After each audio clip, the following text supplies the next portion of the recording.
Na mtazamaji bwana, kama kawaida mambo ni moto kweli kweli. Moja kati ya vitu ambavyo vimemeke headline huko mtandaoni bwana ni sakata zima la Ibra. Bwana Ibra, nadhani utakuwa unafahamu kwamba moja kati ya vitu ambavyo vilitrend mnamo mwaka uliopita, mwaka jana, mwaka 2025 ni kitendo cha Ibra kuamua kujitoa katika record label ya Konde Music Worldwide, yani Konde Gang.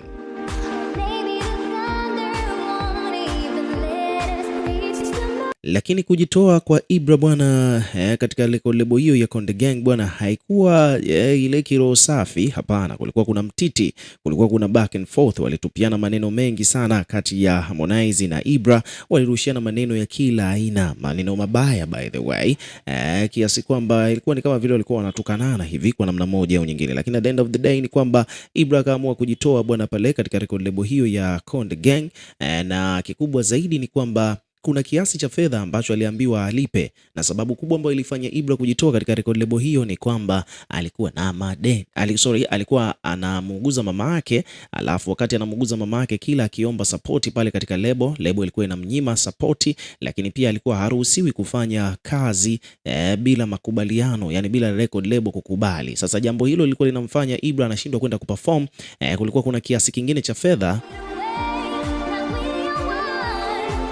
yani kulikuwa kuna kiasi cha fedha ambacho Ibra alitakiwa awe analipwa. Labda kwa mfano show ilitakiwa labda alipwe milioni 4, lakini lebo inataka milioni 10. Lakini Ibra yeye mwenyewe mfukoni anajua kabisa kwamba hana hata shilingi. Sasa kitendo cha yeye kupishana na milioni 4 ile ilikuwa inamtafuna sana, ukizingatia kwa kipindi hicho mama yake bwana alikuwa anapitia wakati mgumu kiafya, alikuwa mama yake anaumwa. Kwa hiyo Ibra ilibidi afanye show hivyo hivyo bila makubaliano ya record label, na lebo ikachukia. Kwa hiyo kulikuwa kuna mzozo kidogo ukaibuka, na Ibra akataka kujitoa katika record label hiyo, na mwisho wa siku akamtajia kiasi kikubwa sana cha fedha, takriban bilioni. Sasa ikabidi aanze kuchangisha, Watanzania wakaanza kumchangia, lakini mwisho wa siku baada ya kuja kuangalia vizuri mikataba kisheria ilikuwa inamuonyesha kwamba Ibra hajasainiwa na record label hiyo kwa maandishi. Kwa hivyo basi alikuwa yuko huru kuondoka. Kwa hiyo Ibra ikabidi afikishe jambo hilo moja kwa moja BASATA, na baada ya kulifikisha jambo hilo BASATA bwana, ikaonekana kwamba Ibra yuko free kujitoa katika record label hiyo muda wowote ule anaotaka, kutokana na kwamba hakukuwa na makubaliano ya maandishi kati yake yeye na management. So moja kwa moja bwana Ibra akapata go ahead akajitoa katika record label hiyo, na alivyojitoa bwana mambo yalikuwa ni mengi of course, lakini at the end of the day ni kwamba jambo ambalo lilikuja lilimeke headline zaidi huko mtandaoni ni issue ya Ibra kuamua kwenda kuoa. Yani mara tu baada ya Ibra kutoka record label hiyo ya Konde Gang akaamua kwenda kuoa. Sasa kitendo cha yeye kwenda kuoa bwana, akaenda kuoa mwanamke kutoka nchi ya jirani kidogo, kama sio Burundi basi Rwanda ile. Ibra akaenda kuoa huko na wadau bwana wakaanza kuzungumza sana. Ibra maana alienda kuoa kama vile kisirisiri hivi, hakwenda hata na rafiki wala wazazi. Maneno yakawa ni mengi, wakina Mr Pimbi wakasema kwamba Ibra bwana ni kama vile tu ameolewa, kwa sababu katika ile harusi inaonekana kwamba mwanamke ndiye amelipia kila kitu. Ibra yeye alienda tu, hakuwa hata na mtu yoyote ule wa upande wake. Kwa hiyo kwa namna moja au nyingine wadau wakasema kwamba Ibra bwana ni kama vile ameolewa na mwanadada huyo, na inasemekana kwamba bidada huyo alikuwa yuko vizuri kiuchumi, na huenda hiyo ndio ikawa sababu ya Ibra kuamua kumwoa huyo mrembo.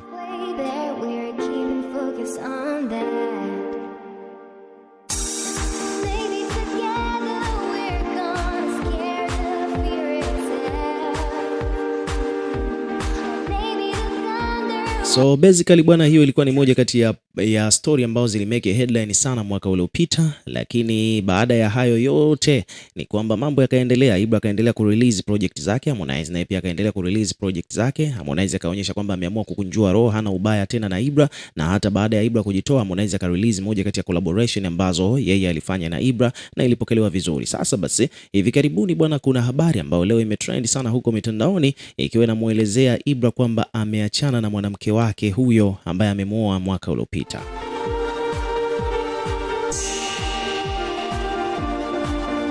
Na kikubwa zaidi ni kwamba Ibra ameonekana akiwa analalamikia mashehe kutokana na jambo ambalo limemkuta, kwamba ameachwa, ametupwa, ndoa yake imevunjika kwa namna moja au nyingine. So page mbalimbali hapa Tanzania zimekuja kuripoti kuhusiana na hiyo habari baada ya kusambaa kwa taarifa hiyo kwamba Ibra na mpenzi wake au mkewe wameachana. Maana Ibra mwenyewe ameposti katika ukurasa wake wa Instagram kuhusiana na kile ambacho kimemtokea.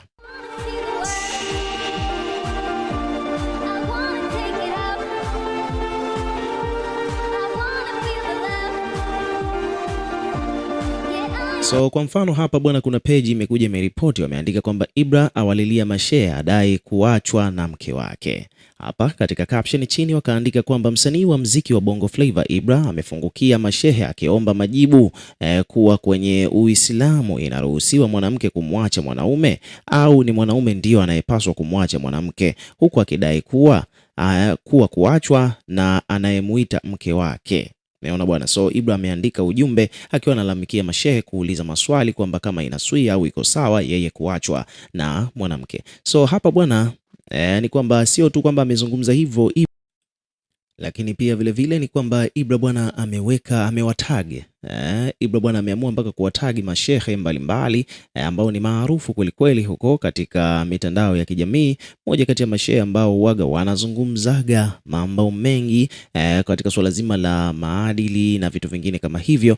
Ibra bwana hapa amewatagi mashehe kama vile Makari Kipozeo, amemtagi Shehe Nurdin Kishki, amemtagi Shehe Walid Ahad, amemtagi Shehe Mufti wa Tanzania, amemtagi Shehe Suleiman Ahmed Albaiti, amemtagi Shehe Sharifu Majini, okay, ni marehemu naona naye pia amemtagi, lakini pia vile Uthman Maalim. So hivyo ndivyo mambo yalivyo. So hapa yeye Ibra kupitia ukurasa wake wa Instagram yeye mwenyewe ameamua kuandika hapa ujumbe ambao nataka nikusomee hapa na wewe pia usikie kile ambacho Ibra amekiandika katika ukurasa wake huu hapa wa Instagram.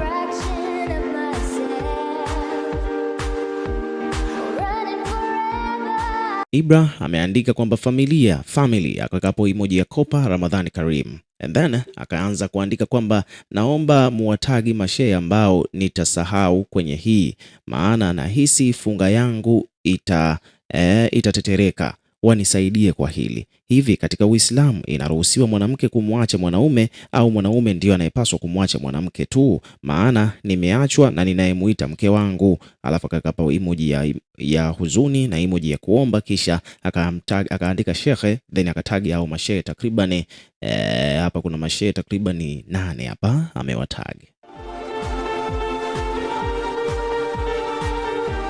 So hivyo ndivyo mambo yalivyo bwana. Ibra inasemekana kwamba kwa mujibu wa yeye mwenyewe alichokiandika kwamba ameachwa na mkewe, na ameuliza kwa wataalamu wa dini yani kama vile mashehe kwamba je, ni sahihi kwa mwanamke kumwacha mwanaume au si sahihi? So hivyo ndivyo mambo yalivyo. Ukiwa kama mdau, hebu na pia tuwekee maoni yako katika comment section kwa hiki alichokizungumza Ibra. Una kipi cha kusema? Tutakuwa tukisoma na kureplay kila comment, na pia hakikisha una subscribe kwa ajili ya kupata update zaidi.